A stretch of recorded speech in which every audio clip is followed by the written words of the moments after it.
បង្កេតនៅរីករាយនៅឡើយនៅពេលដែលបង្កេតបានទទួលជ័យជំនះ2-0លើភ្នំពេញក្រោនដោយចំណាយពេល10នាទីចុងក្រោយនៅក្នុងការប្រយុទ្ធយកគ្រាប់នេះតែម្ដងទស្សនិកជនឥឡូវយើងទៅទស្សនារូបភាព highlight ទាំងស្រុងពីការប្រកួតនេះការប្រកួតនៅក្នុងសប្តាហ៍ទី30នៃ Cambodian Premier League រដូវកាល2025-2026នៅទឹកដីរបស់ក្រុមបង្កេត FC ពហុកីឡដ្ឋានជាតិអូឡ িম্প ិកទទួលភ្ញៀវភ្នំពេញក្រោនបាទនៅគ្រាដែលក្រុមបាល់ទាត់ភ្នំពេញក្រោនកំពុងតែស្ថិតនៅក្នុងចំណាត់ថ្នាក់លេខ2ចំណែកឯក្រុមបង្កេត FC ស្ថិតនៅក្នុងចំណាត់ថ្នាក់លេខ4នៃការប្រកួត6ក្រុមខាងលើបាទការប្រកួតនេះគឺចាប់ផ្ដើមនៅវេលាម៉ោង6គត់ខណៈដែលក្រុមបាល់ទាត់ស្វាយរៀងធ្វើដំណើរទៅកាន់សៀមរាបទៅលេងជាមួយនឹងក្រុមបាល់ទាត់អង្គរ Tiger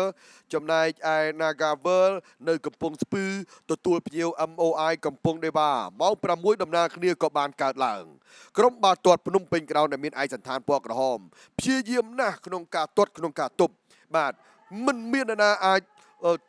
រកគ្រាប់បញ្ចូលទីបានទេនៅក្នុងវគ្គទី1យើងមើលកន្លែងនេះដែលអ៊ីវសវណ្ណរាព្យាយាមទាត់ក៏ប៉ុន្តែត្រូវបានជួយដោយជាមសំណាងឯត្រង់នេះគឺអៀមរតនាព្យាយាមកាត់ចូលទៅត្រូវបានស្កាត់ដោយជើងវិស្ណុឡុងភិរិតទាត់បាល់ free kick មួយជើងនេះតែត្រូវហើរឡើងទៅខាងលើចំណែកឯកីឡាករអោភិរុនក៏ចង់ទាត់ឲ្យបង្កេតដែរ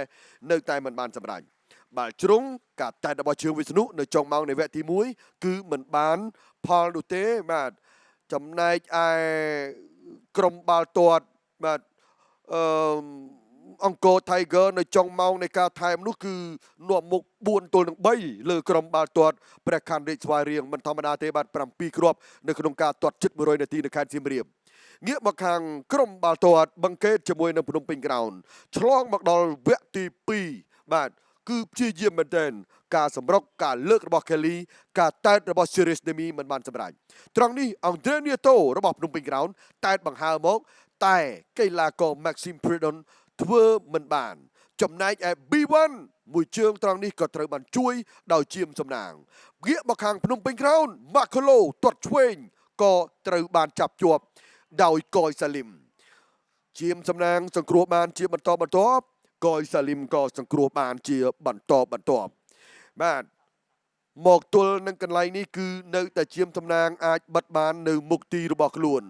រហូតមកដល់គ្រាមួយពេលដែលដាវីនកាត់ទៅក៏នៅតែជាមសំណាងអាចត្របាន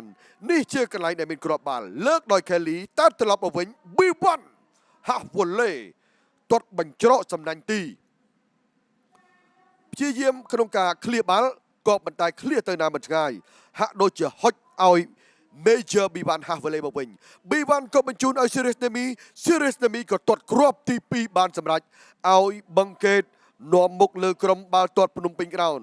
គឺអ្វីបានកើតឡើងនៅចុងម៉ោងនៃវគ្គទី2ធ្វើឲ្យក្រុមបាល់ទាត់បង្កេតទទួលបាន3ពិន្ទុនៅក្នុងការប្រកួតសប្តាហ៍ទី30ល្អណាស់បាទល្អមែនទែននៅក្នុងការលេងនៅក្នុងដីរបស់ខ្លួនឯងរហូតអញ្ញាកដាលផ្លុំកញ្ចែបញ្ចប់ការប្រកួតលទ្ធផល2-0បង្កេតឈ្នះក្រុមបាល់ទាត់ភ្នំពេញក្រោនសូមអរគុណចំពោះការតាមដានទស្សនារបស់លោកអ្នកនិងសូមរីករាយជាបន្តជាមួយនឹងកម្មវិធីជាបន្តបន្ទាប់របស់ BTV News ខ្ញុំបាទអ្នកអត្ថាធិប្បាយស៊ីធនថាននិងក្រុមការងារផ្សាយផ្ទាល់សូមអរគុណនិងសូមជម្រាបលា